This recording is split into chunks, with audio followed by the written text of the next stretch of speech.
The behemoth is not a hippopotamus, neither is Leviathan a crocodile, nor were either of these creatures a dinosaur. Whatever portrayals are in favour of these animals from their respective descriptions, there are also equally or so unfavourable portrayals which, when added up, fall short of the proper descriptive tones. God tells us that the behemoth is the chief of the ways of God. Therefore, is a hippo really the chief of the ways of God? Isn't man the principal thing in God's creation?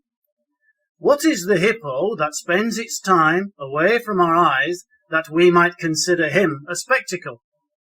And yet, even if we could see them, we would soon be disinterested in them in the same way that we are disinterested in cows. They spend their time all but submerged in water, occasionally submerging completely to the bottom. And when they do emerge out of the water to graze, this is usually under the cover of night. Therefore, is the hippopotamus really the principal thing of the ways of God? As has been pointed to many a time before now, the most noticeable feature of Behemoth, when compared to the hippo that is his tail being likened in part to a cedar tree.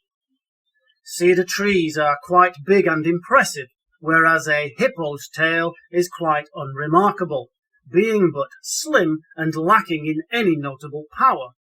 Its only remarkable attribute, if only for its repugnance, is to scatter the hippo's feces while in the very act of excretion.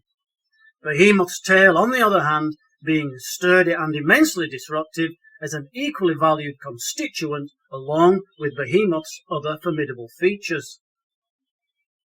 Also, often pointed to, quite dismissively by naysayers, is Leviathan being presented as a fire-breather, a description more befitting of a fire-breathing dragon and not so much of a crocodile.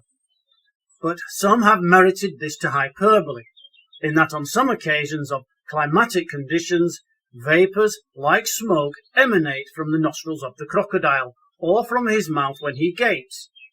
But this particular scene of a languishing crocodile is somewhat of a damp squib when compared to the scintillating and fiery description of Leviathan. That said, sure enough, the crocodilian alligator can make the water seem as though it be boiling, and thus, when he vibrates his back quite violently, causing the surface water on its back to jump and froth, as though boiling.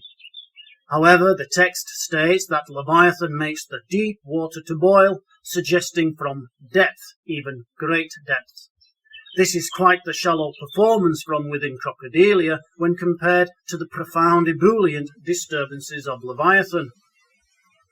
But above all, though I mention this lastly, from the text we can see that one man, even Job, is not capable of capturing and taming either the behemoth or Leviathan.